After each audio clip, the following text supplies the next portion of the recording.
Nizamabad constable హత్య కేసులో నిందితుడైన రియాజ్ను పట్టుకునే ప్రయత్నంలో బైక్ మెకానిక్ ఆసిఫ్కు తీవ్ర గాయాలయ్యాయి. నాంపల్లి ఫతే మైదాన్లోని గ్లెన్ఫీల్డ్ మల్లారెడ్డి ఆసుపత్రిలో చికిత్స పొందుతోన్న ఆయన్ను డీజీపీ శివధర్ రెడ్డి పరామర్శించారు. ప్రస్తుతం ఆయన ఆరోగ్య పరిస్థితి నిలకడగా ఉందని తెలిపారు. ఆసిఫ్కు అయ్యే చికిత్స ఖర్చును ప్రభుత్వమే భరిస్తుందని డీజీపీ వెల్లడించారు. గ్యాలంటరీ అవార్డు కోసం ఆసిఫ్ పేరును కేంద్ర ప్రభుత్వానికి సిఫార్సు చేస్తామని తెలిపారు.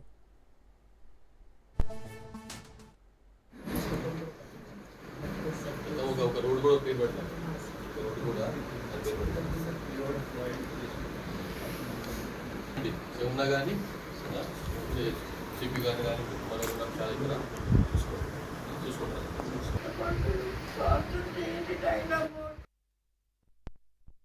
సంఘటన సంబంధించి ఆ ఫ్యామిలీని పలకరించేందుకు పరామర్శ చేసేందుకు అని చెప్పి ఇక్కడికి వచ్చినాను.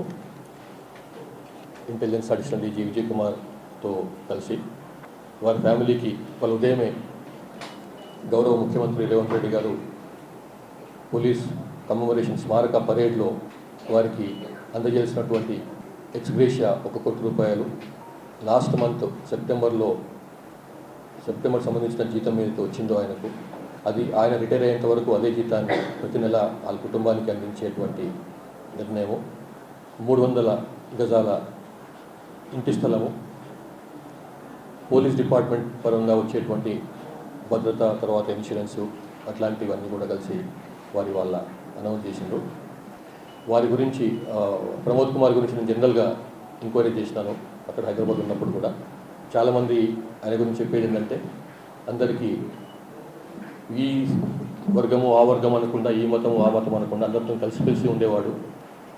అట్లానే విధి నిర్వహణలో చాలా వెనక ముందు ఆడకుండా గట్టిగా చేసేవాడని చెప్పి నాకు తెలిసింది. అటువంటి మంచి మెరిక వంటి పోలీసును కోల్పోయినందుకని చెప్పి పోలీస్ శాఖ చింతిస్తున్నది, వారి కుటుంబానికి సహానుభూతి అందజేస్తున్నది. నిన్న సాయంత్రమే ఇందులో జ్యుడిషియల్ మేజిస్ట్రేట్ గారు ఇంక్వెస్ట్ చేసినారు, పోస్ట్ మార్టం అయిపోయింది.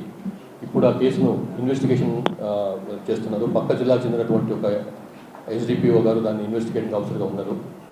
ఇవాళ ఉదయం కూడా సీఎం గారు చాలా గౌరవ ముఖ్యమంత్రి గారు ఓపెన్గా వారికి వెల్కమ్ ఆఫర్ ఇచ్చిండ్రు.